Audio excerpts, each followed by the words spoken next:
this is for all the people who say the banks have ostracised us and not communicating with us. Here, on National Westminster Bank letterhead from the manager, High Street in Egham, is a cheque of ours, okay, for the benefit of the audience, and it's for 1,093 spot 64, and they've had the presence of mind to not bother what UK clearing says, not to bother what CCC, that's the cheque and card clearing company, says. They've actually sent it through to us for clearing. Now, I can't, but there's lots of examples of this. So, what we have here is to the manager of WeRe Bank. Okay? It's come from the manager of NatWest Bank, Egham. Sorry about this, pal, if you lose your job, come and work for us. 50 High Street. It's got advice of a special presentation cheque. This is what you should, if any of these so-called payees say it's been bounced back by their bank because their sort code's not recognised. Well, of course it's not recognised because we're not involved in their criminal, mafia, monarchical country club. We're outside of it. And when they say it's not a legitimate bank, they've got that damn right. Because the legitimate banks are involved in money laundering, funding wars of aggression, genocide, funding all military operations around the planet, funding the drug cartels, because with everyone that's doing the paying, somebody's got to be doing the buying, and what are they saying? It isn't going through the banks.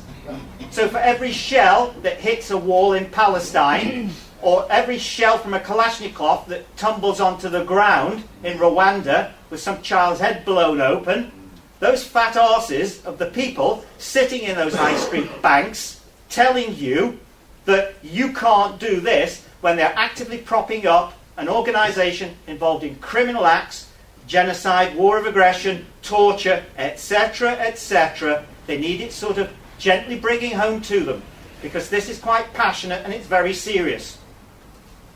Yep. Okay. So here we have the drawer. That's the name on the cheque. We have the individual who's then got the cheque number. We have a sort code on it. We have an address. It came to us. Wasn't so difficult. Came in the post. It says the amount being under 500,000, do this with it, or the amount being, either under 500,000 or below. This is what you need to do. It's got a signature on it, which is quite good, and then it's got the instructions of what they want us to do with it.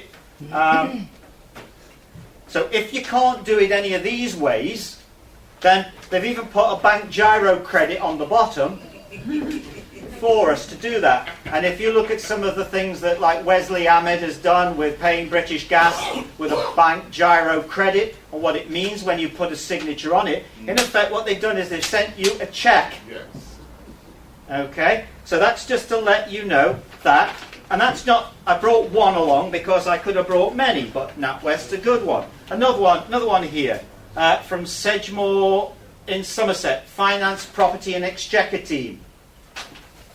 Again, copy of the cheque with the allonge, with instructions how to pay. It's got WeRe Bank stamp on it, says WeRe Bank received, funds cleared. Okay, another one here, Hewlett Packard from Crawley, requires immediate action. Cheque on the back, instructing us how they want it to be paid.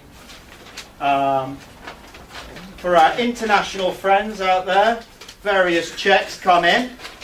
This one's from Scotiabank in Hamilton. I think that's Ontario. So again, instructions with the cheque on how to pay it, and these are coming in under what's called advice of a special presentation. So these people in Canada have had to keep pushing and arguing, no, you're obliged to clear it. And they've come back and made all sorts of excuses. No, we can only accept Canadian currency from a Canadian bank. Don't. Go and look at what it actually says in the international treaties. So you have to man up a little bit with these people who are saying, sorry, no, we're not going to clear it. If they are making accusations against WeRe Bank, if they're making accusations that the checks are fraudulent, or the account number doesn't exist, or you're in danger of being involved in a scam, then volunteer to help them get you to expose it. Yeah? And why we look at that is it's an old trick of tort. Laws of tort, of trespass, various other tortuous actions from the 16th and 17th century particularly. And what the rationale is as follows. If that individual is claiming a particular state of affairs, and you then become the plaintiff, the idea is you call him as a witness for you. If he refuses, he then has to be put as a witness for us, because he can't have it both ways. Yeah? And if he refuses, and he has what's called a reasonable degree of knowledge within his station, then it looks like perversion of the course of justice, or he's deliberately fogging the issue.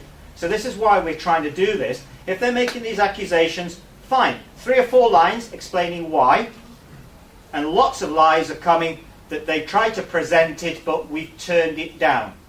Just for the record, the phone only gets answered by one person, that's me. There's no one else turning it down. There's no one else answering it after 7 o'clock at night. Good cue. Might be for me. It's not my phone, by the way.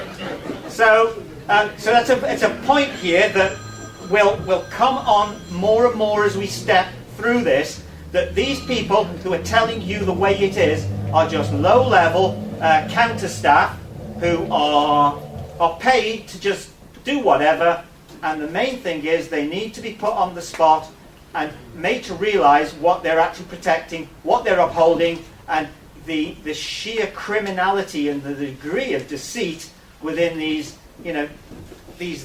moth-ridden fossil structures that have been keeping us in this state of war forevermore.